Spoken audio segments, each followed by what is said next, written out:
جہاں ہمیں علم سیکھنے کی ضرورت ہے وہیں اپنے بچوں کو بھی علم سکھانے کی ضرورت ہے۔ آپ زمانے کو دیکھ رہے ہیں، آپ ماحول کو دیکھ رہے ہیں کہ آج ہمارے بچے ہی نہیں بلکہ ہمارے نوجوانوں اور ہمارے بڑوں کے ایمان پر ایسا ڈاکہ ڈالا جا رہا ہے، ان کے ایمان پر ایسا حملہ کیا جا رہا ہے کہ اس ڈاکہ کی بنیاد پر، اس حملے کی بنیاد پر کس کے دل میں ایمان سلامت رہے اور کس کے دل میں ایمان سلامت نہ رہے کچھ نہیں کہا جا سکتا ہے۔ آج جب اللہ نے ہمیں اولاد کی نعمت سے مالا مال کیا ہے، اللہ نے ہمیں پھول جیسی اولاد عطا کی ہے، تو ہماری سب سے پہلی ذمہ داری یہ ہے کہ ہم اپنی اولاد کو دین کی بنیادی عقائد و مسائل سے ضرور واقف کرائیں۔ ہم اپنی اولاد کو دین کے بنیادی عقائد و مسائل سے ضرور باخبر کرائیں، اس کے دل میں ایمان کو ضرور بیٹھائیں۔ یاد رکھیے، اگر آئندہ زمانے میں، آنے والے وقت میں آپ اپنی اولاد کو، اپنے بیٹے کو،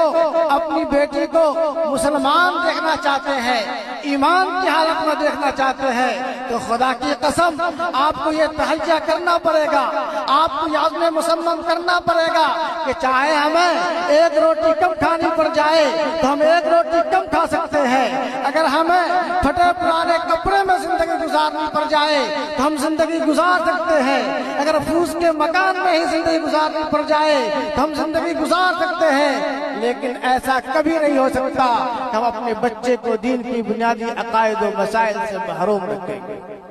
یاد رکھیے، جس ماں باپ نے، جس بہن بھائی نے اپنی اولاد کو چٹائی پر بیٹھا کر، کسی مدرسے میں بھیج کر، کسی معلم کے سامنے بیٹھا کر اسے دین کی بنیادی عقائد و مسائل سے واقف و باخبر کرا دیا، اس کے دل میں یہ بیٹھا دیا کہ اگر تم دنیا کے اندر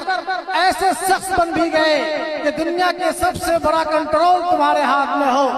دنیا کے سب سے بڑے عہدے کا تم مالک ہو، دنیا کی سب سے بڑی کرسی تمہارے پاس ہو، پہننے کے لیے تمہارے پاس بیش بہا قیمتی لباس ہو، کھانے کے لیے عمدہ غذائیں تمہارے دستیاب ہو، اور رہنے کے لیے بنگلہ اور کوٹھی ہو، تم ایسے انسان بھی بن جاؤ کہ تمہارے پیچھے سینکڑوں لوگ چلنے پر فخر محسوس کرے، تم سے ہاتھ ملا کر اپنے سینے کو چوڑے کرنے والے بن جائے، لیکن میرے بچوں، میری بچیوں،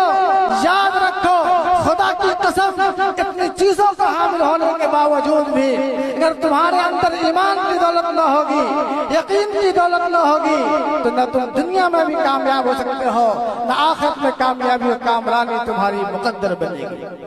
اس کے بالمقابل میرے بچوں، یاد رکھنا کہ اگر تمہیں وہ زندگی نہ ملی کہ تم بیش بہا قیمتی لباس پہن سکتے، تمہیں وہ غذا مہیا نہ ہوئے جو اعلیٰ کوالٹی کے تھے، تمہیں محلات میں رہنا نصیب نہ ہوا،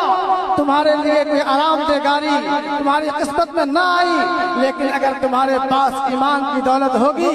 یقین کی دولت ہوگی، تو خدا کی قسم تم دنیا میں بھی کامیاب ہوگے اور آخرت میں بھی کامیابی و کامرانی تمہاری مقدر بنے گی۔ میرے بھائیوں، اس حقیقت کو اپنی اولاد کے اندر، اپنے بچوں کے اندر، اپنی بچیوں کے اندر بیٹھانے کی ضرورت ہے۔ یاد رکھیے، جس ماں باپ نے یہ کام کر لیا وہ دنیا میں بھی کامیاب ہے اور آخرت میں بھی کامیاب ہے۔ دنیا میں کامیاب تو اس لیے ہے کہ ان